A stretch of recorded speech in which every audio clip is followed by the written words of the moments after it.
नमस्कार। खबरों के इस बुलेटिन च तुहाडा स्वागत है। मैं हाँ स्वरणजीत सिंह। पहला पेश ने चोणवीं खबरां।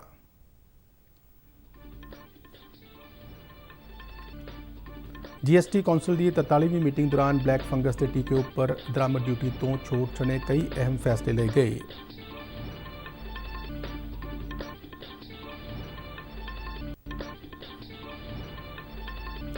केंद्र सरकार वैक्सीन के उत्पादन को ਵਧਾਉਣ ਲਈ कोविड सुरक्षा मिशन तहत जनतक सैक्टर ਦੀਆਂ कंपनियों को माली मदद मुहैया करवाएगी।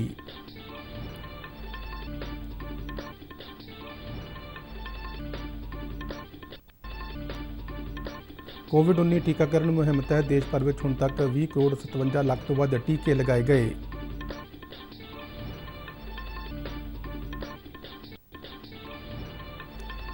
पंजाब के सेहत विभाग ने कोविड के गैर लक्षणी और हल्के केसों लिए घरेलू एकांत वास्ते सोधे हुए दिशा निर्देश जारी किए।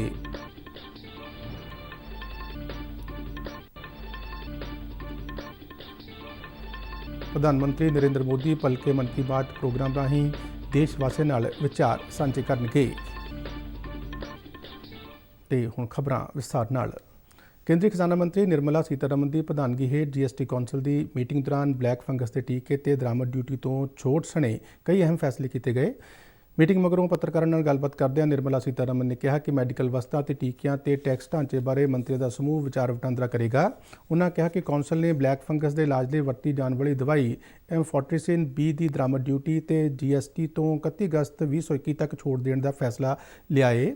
खजाना मंत्री ने कहा कि सूबे के GST मालीए की भरपाई लिए भी केंद्र सरकार पिछले वरे की तरह इस साल भी कर्ज हासिल करेगी और सूबे जारी किया जाएगा। उन्होंने दस्सिया कि इस वरे 1,58,000 करोड़ रुपए सूबे GST मालीए के घाटे की भरपाई लिए जारी किए जाएंगे। सीतारमन ने दस्सिया कि GST प्रणाली लागू होने समय शुरू किए गए मुआवजा प्रबंध बारे जुलाई 2022 तो बाद लागू रखने बारे विचार करने लिए कौंसल का विशेष इजलास सद्या जाएगा, जिस में सिर्फ इस मुद्दे पर ही चर्चा की जाएगी।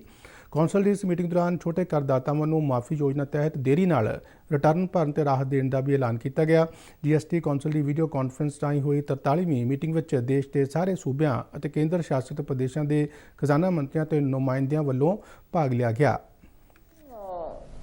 Cases of black fungus, a particular medicine which is required for it called amphotericin B has also been included into the exemption list.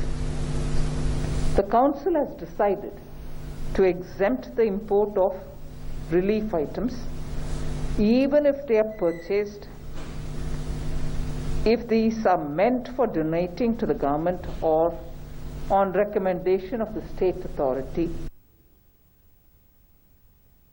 केंद्र सरकार वालों कोविड सुरक्षा मिशन तहत वैक्सीन उत्पादन ਵਧਾਉਣ ਲਈ कुछ जनतक सैक्टर ਦੀਆਂ कंपनियों ਨੂੰ माली मदद मुहैया करवाई जाएगी।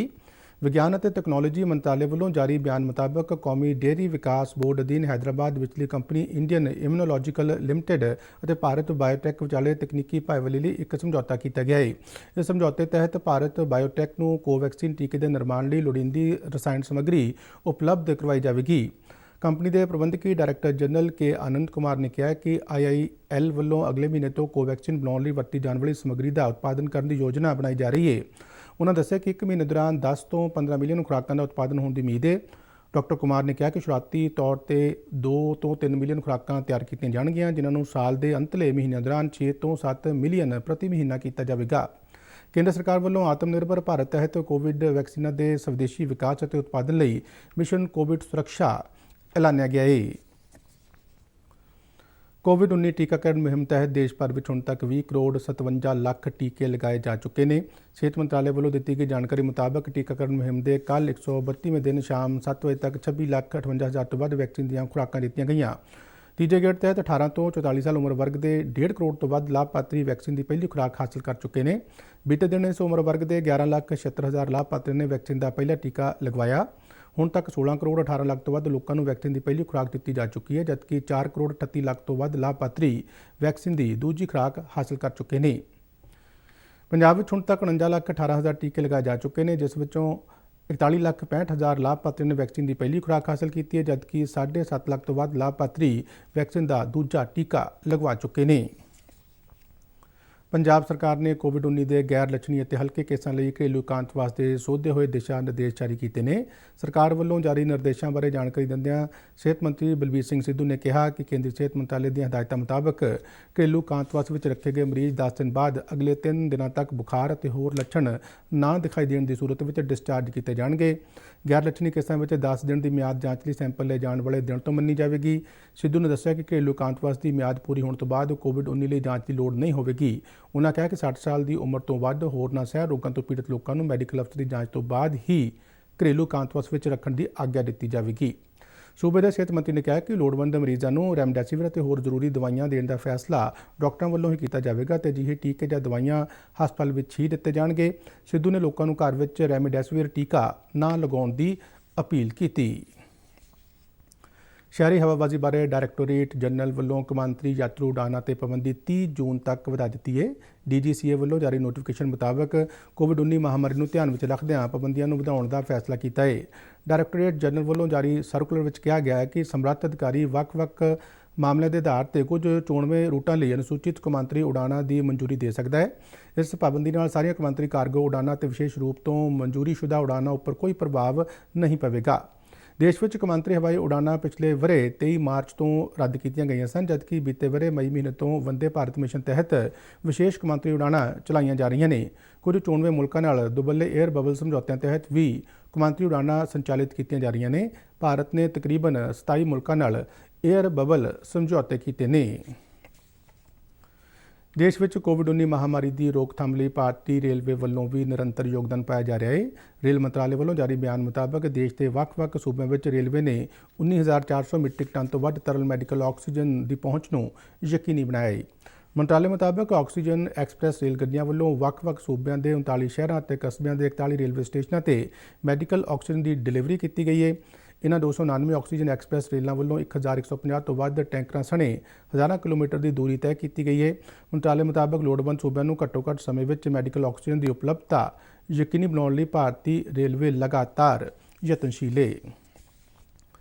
ਪ੍ਰਧਾਨ ਮੰਤਰੀ ਨਰਿੰਦਰ ਮੋਦੀ ਭਲਕੇ ਆਕਾਸ਼ਵਾਣੀ ਦੇ ਬਹੁਤ ਚਰਚਿਤ ਪ੍ਰੋਗਰਾਮ ਮਨ ਕੀ ਬਾਤ ਤਹਿਤ ਦੇਸ਼ ਵਿਦੇਸ਼ ਦੇ ਲੋਕਾਂ ਨਾਲ ਆਪਣੇ ਵਿਚਾਰ ਸਾਂਝੇ ਕਰਨਗੇ। ਮਹੀਨਾਵਾਰ ਰੇਡੀਓ ਪ੍ਰੋਗਰਾਮ ਦੀ ਇਹ 77ਵੀਂ ਕੜੀ ਹੋਵੇਗੀ। ਮਨ ਕੀ ਬਾਤ ਪ੍ਰੋਗਰਾਮ ਨੂੰ ਦੂਰਦਰਸ਼ਨ ਦੇ ਸਾਰੇ ਚੈਨਲ ਪ੍ਰਸਾਰਿਤ ਕਰਨਗੇ। ਇਹ ਪ੍ਰੋਗਰਾਮ ਮਹੀਨੇ ਦੇ ਆਖਰੀ ਐਤਵਾਰ ਸਵੇਰੇ 11 ਵਜੇ ਪ੍ਰਸਾਰਿਤ ਕੀਤਾ ਜਾਂਦਾ ਹੈ ਤੇ ਇਸ ਤੋਂ ਤੁਰੰਤ ਬਾਅਦ ਇਸ ਪ੍ਰੋਗਰਾਮ ਦਾ ਖੇਤਰੀ ਭਾਸ਼ਾ ਵਿੱਚ ਰੂਪਾਂਤਰ ਵੀ ਦੇਖਿਆ ਤੇ ਸੁਣਿਆ ਜਾ ਸਕਦਾ ਹੈ। ਜਿਹੜੀ ਪੰਜਾਬੀ ਤੇ ਰਾਤ 8 ਵਜੇ ਇਸ ਦਾ ਮੁੜ ਪ੍ਰਸਾਰਣ ਹੋਵੇਗਾ। ਕੇਂਦਰ ਸਰਕਾਰ ਨੇ ਜੰਮੂ ਕਸ਼ਮੀਰ ਵਿੱਚ ਕੌਮੀ ਸਿਹਤ ਮਿਸ਼ਨ ਦੇ ਕਰਮਚਾਰੀਆਂ ਦੀਆਂ ਤਨਖਾਹਾਂ ਵਿੱਚ ਮਹੱਤਵਪੂਰਨ ਵਾਧੇ ਨੂੰ ਪ੍ਰਵਾਨਗੀ ਦਿੱਤੀ ਹੈ। ਕੋਵਿਡ-19 ਮਹਾਮਾਰੀ ਨੂੰ ਕੰਟਰੋਲ ਕਰਨ ਵਿੱਚ ਨਿਰੰਤਰ ਯਤਨਸ਼ੀਲ ਇਨ੍ਹਾਂ ਕਰਮਚਾਰੀਆਂ ਦੀ ਹੌਸਲਾ ਅਫਜ਼ਾਈ ਲਈ ਕੇਂਦਰ ਵੱਲੋਂ ਇਹ ਫੈਸਲਾ ਕੀਤਾ ਗਿਆ ਹੈ। ਇਸ ਸੰਬੰਧੀ ਕੇਂਦਰ ਸ਼ਾਸਤ ਪ੍ਰਦੇਸ਼ ਜੰਮੂ ਕਸ਼ਮੀਰ ਨੂੰ ਕੇਂਦਰ ਵੱਲੋਂ ਜਾਣੂ ਕਰਵਾਇਆ ਗਿਆ ਹੈ।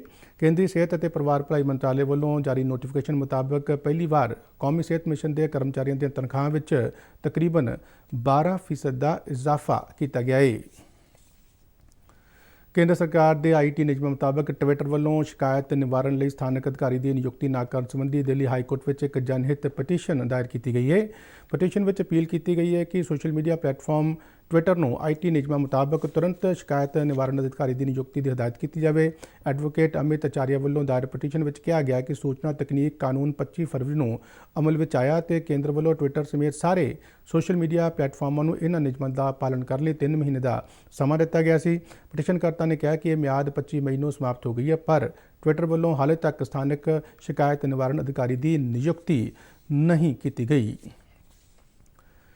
ਦੁਬਈ ਵਿੱਚ ਚੱਲ ਰਹੀ ਏਸ਼ੀਆਈ ਮੁੱਕੇਬਾਜ਼ੀ ਚੈਂਪੀਅਨਸ਼ਿਪ ਵਿੱਚ ਮਹਿਲਾਵਾਂ ਦੇ 51 ਕਿਲੋਗ੍ਰਾਮ ਭਾਰ ਵਰਗ ਵਿੱਚ ਭਾਰਤੀ ਸਟਾਰ ਮੁੱਕੇਬਾਜ਼ MC ਮੈਰੀਕਾਮ ਦਾ ਮੁਕਾਬਲਾ ਭਲਕੇ ਕਜ਼ਾਕਿਸਤਾਨ ਦੀ ਨਜ਼ਾਇਮ ਕਾਇਜ਼ੇਬੋ ਨਾਲ ਹੋਵੇਗਾ। 6 ਵਾਰ ਦੀ ਵਿਸ਼ਵ ਚੈਂਪੀਅਨ ਮੈਰੀਕਾਮ ਨੇ ਕੱਲ੍ਹ ਖੇਡੇ ਗਏ ਸੈਮੀਫਾਈਨਲ ਵਿੱਚ ਮੰਗੋਲੀਆ ਦੀ ਲਤਸਾਈਖਾਨ ਨੂੰ 4-1 ਦੇ ਫਰਕ ਨਾਲ ਹਰਾ ਕੇ ਖਿਤਾਬੀ ਮੁਕਾਬਲੇ ਵਿੱਚ ਜਗ੍ਹਾ ਪੱਕੀ ਕੀਤੀ।